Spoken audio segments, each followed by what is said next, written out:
Hello, my sweet summer children. I'm back with the juice to get you through the long night. In today's video, I will be doing a breakdown of the second short story in The Last Wish, which is the first book in the Witcher series. If you missed the first short story titled The Witcher with King Foltest in the Striga, I will link it in the description box below, and also it will be on my Witcher playlist. The second short story in The Last Wish is called A Grain of Truth. I personally really like A Grain of Truth. There are some fairy tales within fairy tale tropes involved in A Grain of Truth. There are tons of the classic fairy tales which take on dark twists in most of the short stories. In this short, A Grain of Truth, Geralt is traveling and he notices birds circling, which prompts him to investigate. He takes a detour from the highway through the woods. He notices a corpse, a man's, and another corpse, a woman. The woman was lying dead, with a blue rose pinned to her dress, and her body was in pretty bad condition. The woman's neck had bite marks that Geralt couldn't quite identify. Something inhuman killed them. He knows what it isn't, but he doesn't know what it is. But as a Witcher, if he wants to earn money, he better find out. So he continues on. His horse, Rouge, is spooked by the whole thing. Geralt does a sign, some incantations to keep Rouge calm and obedient, but Rouge is really acting out of character.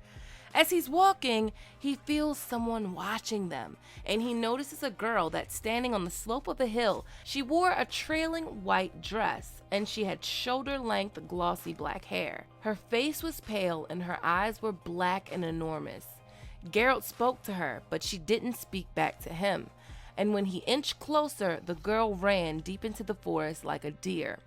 So then Geralt ends up reaching a house, a mansion with a courtyard, and the mansion is old and not in the best shape, but the mansion's courtyard has rose bushes, indigo rose bushes or blue rose bushes, the same color rose that the girl had on her dress, and it's a rare color rose. And boom! A monster comes rushing towards him, yelling threats. Geralt pulls out his sword. The exchange between Geralt and the monster is actually hilarious. And the monster is actually a human that has been cursed. The creature was humanoid and dressed in clothes which, though tattered, were a good quality and not lacking in stylish and useless ornamentation. His human form, however, reached no higher than the soiled collar of his tunic. From above it loomed a gigantic, hairy, bear-like head with enormous ears, a pair of wild eyes, and terrifying jaws full of crooked fangs in which a red tongue flickered like flame. After some back and forth between Geralt and the creature, he ends up inviting the Witcher in and they talk. We find out that the creature's name is Nivellen. Nivellen gives us his entire story, and it's filled with fairy tale vibes, especially Beauty and the Beast type vibes. First of all, his house does whatever he commands without any explanation, which reminds me of like the talking candle and wardrobe, teapot and chip and all of those from Beauty and the Beast. All of that type of, hoopla.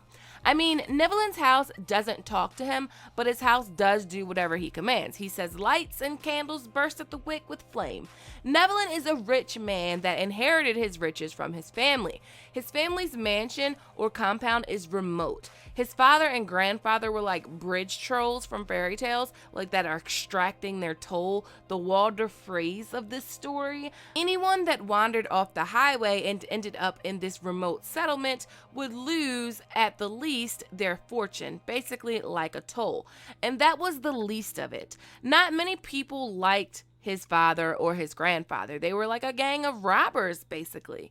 Nivellen's father was killed, and his grandfather was hit with a morning star in the head so hard that he drooled and pissed and shit himself. So it fell to Nivellen to become the family leader of the robber gang, but he was just a green boy. He wasn't prepared. He wasn't really the leader. He was like a pledge in a fraternity. And at this time, he was just a normal boy. No beastly head, just a boy.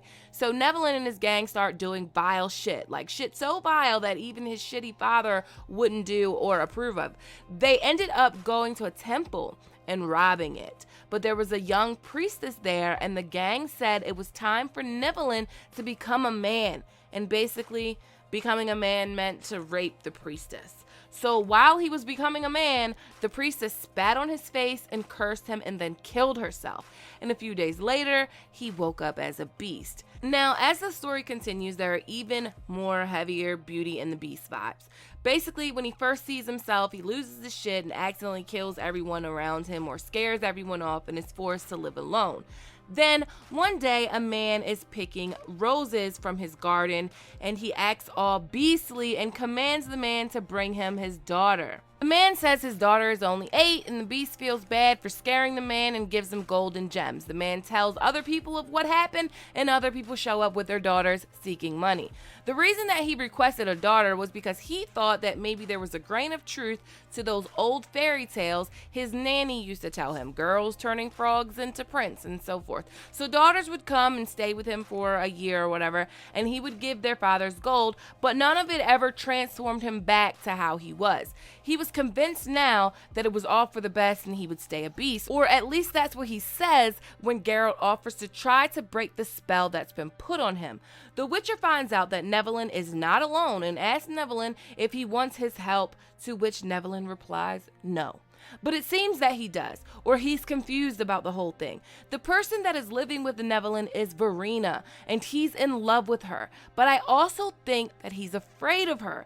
When Geralt is leaving, the conversation they have about help, the things that Nivellen isn't saying and the questions he isn't answering seem to hint that Nivellen is afraid of Verena. And we find out why when Geralt comes back to the mansion.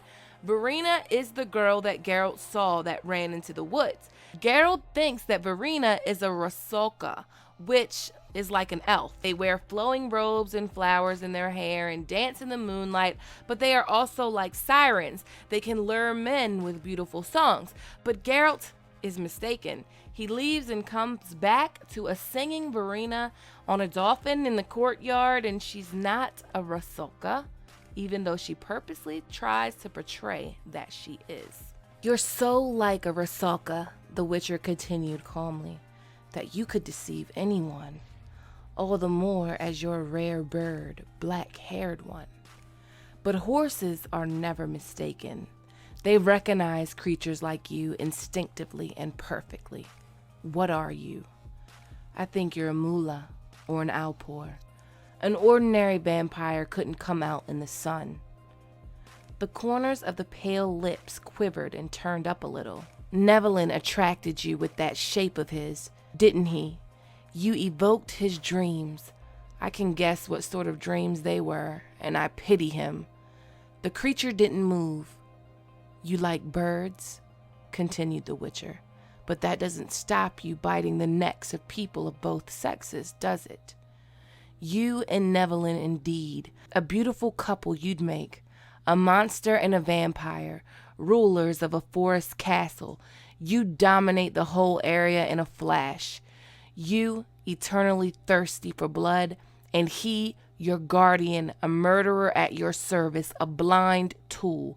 But first, he had to become a true monster, not a human being in a monster's mask. She's not a Rusalka. And this tells us why Nivellen fears her and fears becoming worse. Nivellen looks like a monster, but he isn't one. She will make him one, though. She is actually a Bruxa. A Bruxa is a very powerful vampire that is actually a big-ass bat, but they take on the shape of a female girl with black hair. They have sharp fangs and claws, and they can also let out shrieks and squeals that can paralyze you and make you lose your breath. They can also alter dreams and turn them into nightmares, which is something Verena has been doing to Nivellen to try to manipulate him into becoming a monster for true.